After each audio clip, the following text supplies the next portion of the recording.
I didn't have any fond memories from my childhood. No seat for you, James. Ha ha ha. This was because I was a victim of classic, unpleasant bullying. However, the middle school teachers ignored it, dismissing it as just kids playing pranks on each other. Perhaps it was because it was in a rural area. No one condemned the conflicts among children. I grew up in this environment, but one day in the summer of my 3rd year of middle school, I couldn't bring myself to go to school. I had been skipping school intermittently, but the feeling of dread became so physical that I couldn't get out of bed in the morning to go to school. It was too emotionally overwhelming, and my body just wouldn't respond. My parents were extremely worried, and I confessed honestly. You see, I guess I had a conflict with my classmates, or things just aren't going well. I don't like the teacher either. I just don't want to go to school anymore. Oh my, I didn't realize. I'm so sorry for not noticing sooner. My parents reported what I told them to the school and protested. However, is there any proof that what James is saying is true? Couldn't this just be a sign of rebellion? Teacher Johnson didn't seem interested in listening to us. Hearing those words made me feel even more reluctant to go to school. When I was feeling down about not having a place at school, a local alternative school came to my rescue. It was a small school run single-handedly by an elderly man named Mr. Williams. What's with that homeroom teacher? How can they say such awful things so easily? Come to our school, I'll teach you, don't worry. Mr. Williams welcomed me warmly. He was not only kind, but also honest about when something was wrong. This approach made me feel that he was truly helping me confront and understand myself. My grades were poor since I hadn't attended much school during those 3 years of middle school. Honestly, my only option was to attend a correspondence school without exams. But Mr. Williams said, "The correspondence school here allows daily attendance. That's for learning social interaction in addition to academics. So, you should come every day and learn how to interact with others." I have become quite averse to social interaction, so the idea of attending scared me. But Mr. Williams strongly recommended it. Staying cooped up every day isn't good for your health. You'll be fine. You'll get used to it soon. What do you want to be in the future, James? Attending school might bring you closer to that. I've always wanted to be someone who can help others. I feel worthless right now, but I mumbled that and decided to enroll in the high school. It was an afternoon class at a correspondence school, and amazingly, Mr. Williams used his lunch break to accompany me to school. He was close with the teachers at the correspondence high school. We can go to high school together until you get used to it. This way, you can attend, right? Yes. I nodded. I had never met such a passionate teacher before. That's why I could trust Mr. Williams with all my heart. But if something's bothering you, feel free to talk about it. Don't hold back, okay? He said that, giving me an outlet and a place to share my troubles. High school was great, with really nice teachers. Recently, there's this girl at school I'm interested in, but I can't bring myself to talk to her. I realized I was even consulting Mr. Williams about my love life. Is that so? You've got some room in your heart for that now, huh? That's great. I guess you don't need me anymore. He said, and from the next day, we stopped going to school together. The thought of not going to school with Mr. Williams anymore made me feel lonely, but on the other hand, it also sparked a sense of determination in me. The girl I liked at the time was a classmate named Lily. Lily and I sat next to each other. We didn't talk much, but if one of us forgot something, we'd share textbooks.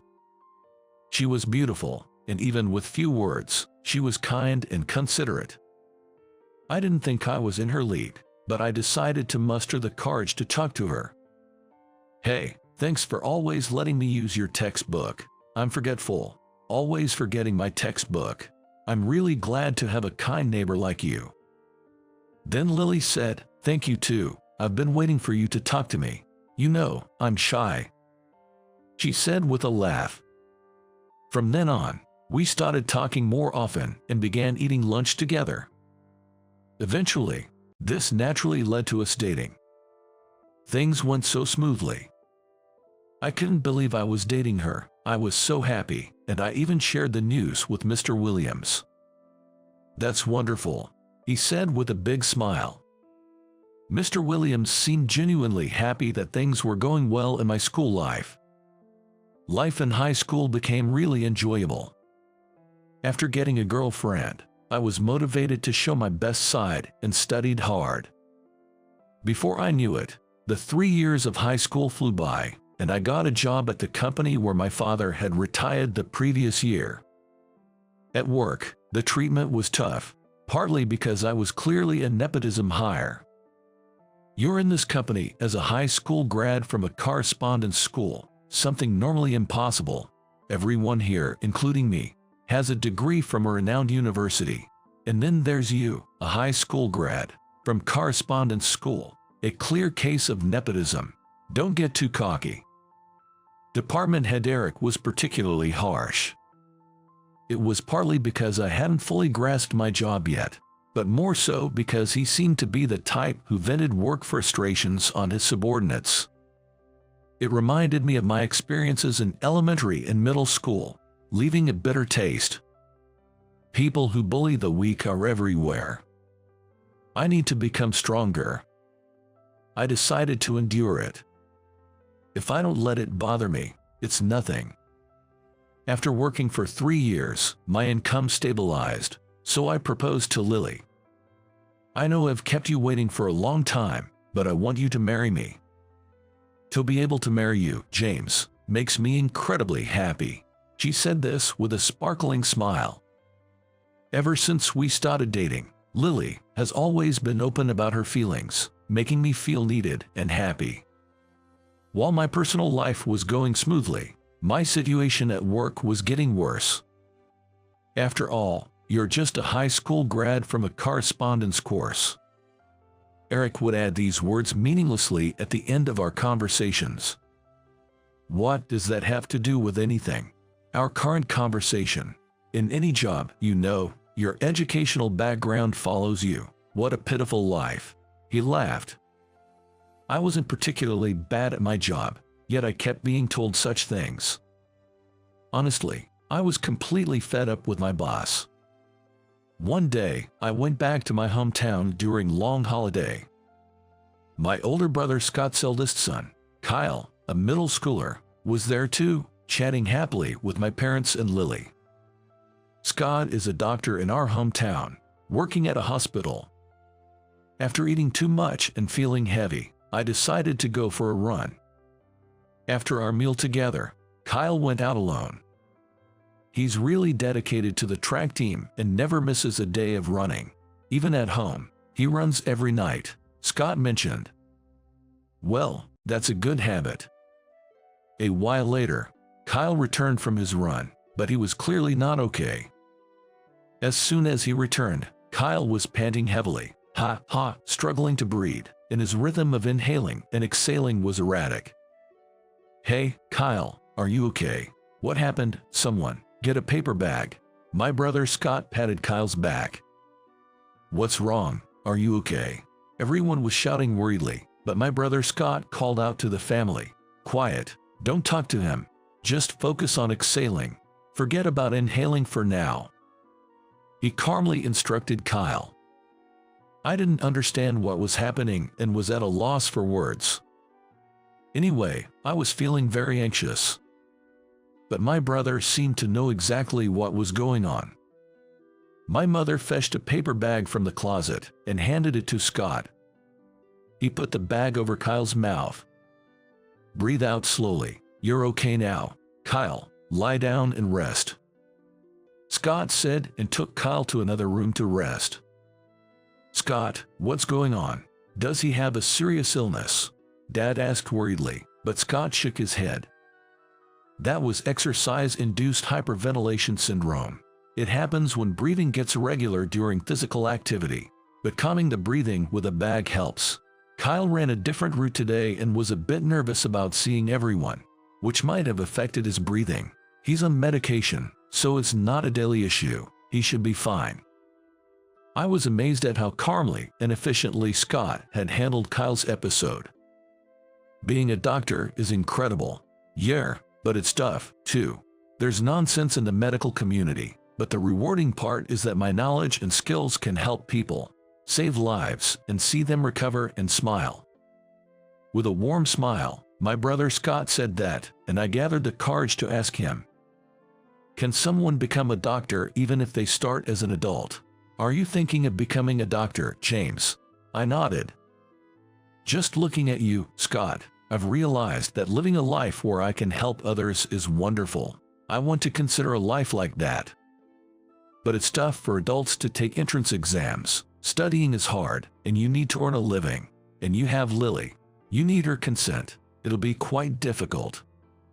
But Lily, sitting beside me, said, "If James has a dream, I want to support it. I can work double to cover our living expenses." Surprised by her quick agreement, I said, "Really? Even though I just started talking about this?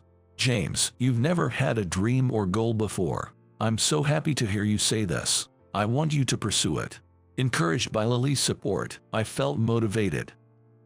Studying as an adult may be hard, but having work experience can make you a good doctor. Go for it. There are various scholarships available, so don't be afraid. I support you. Scott's encouragement made me feel stronger. If I could become someone who helps others, it would be truly fulfilling. When I told Eric about my resignation and plan to study medicine, he said, "What? Studying for college now, and aiming for medical school? Is this your life's revenge?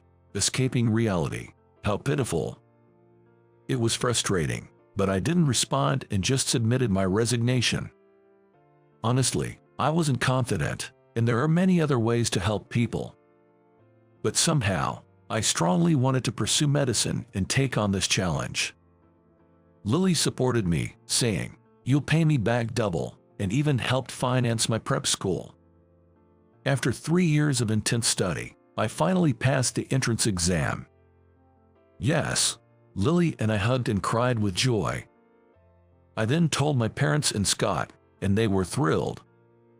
So, I continued my studies as a medical student, graduated from university in 6 years, and worked for 2 years as a resident at the university hospital. Even though I still couldn't consider myself someone who could truly make a difference, I continued to study. After my training ended, I officially started working as a cardiac surgeon. Days were bustling, and before I knew it, time had flown by. I gained confidence in my surgical skills and finally felt like I was a valuable, helpful person. Then, one day, Eric. I saw a familiar name on the patient chart for an upcoming surgery. To my surprise, the person who came into the consultation room was Eric, my former boss.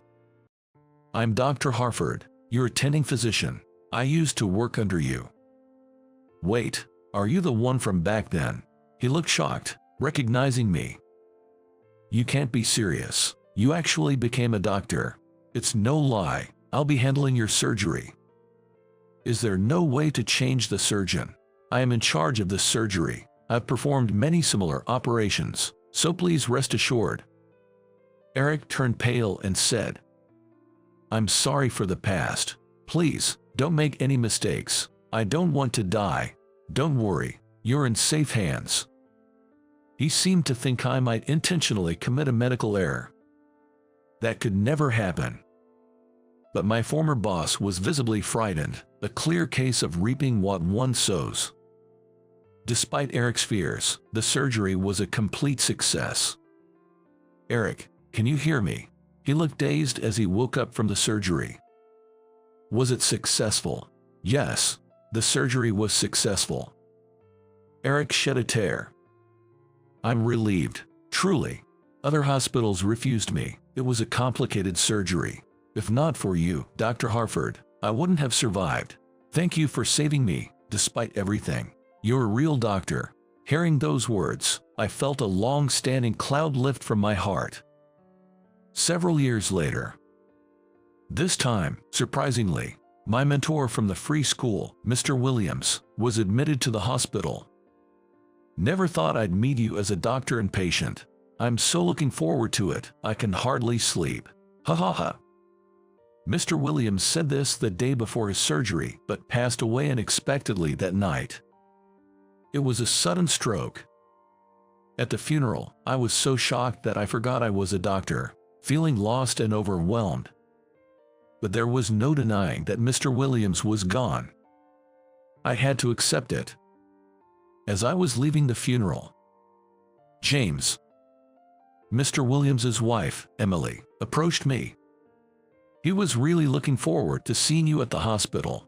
He even prepared a letter for you. Please read it. She handed me a white envelope.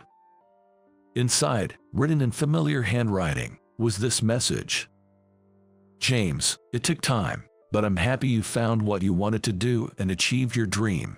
Congratulations. You know, if it wasn't for you, if we hadn't met, I might have quit being a teacher. Thank you for letting me continue teaching. You said you wanted to be a doctor to help people, but you were already helping people before you became one. Mr. Williams. Tears streamed down my face. Even before I became a doctor, I wasn't worthless. Reading that letter helped me finally gain confidence in my personal life, not just work. Thank you for everything, Mr. Williams. Lily and I started visiting Mr. Williams's grave on his monthly anniversary.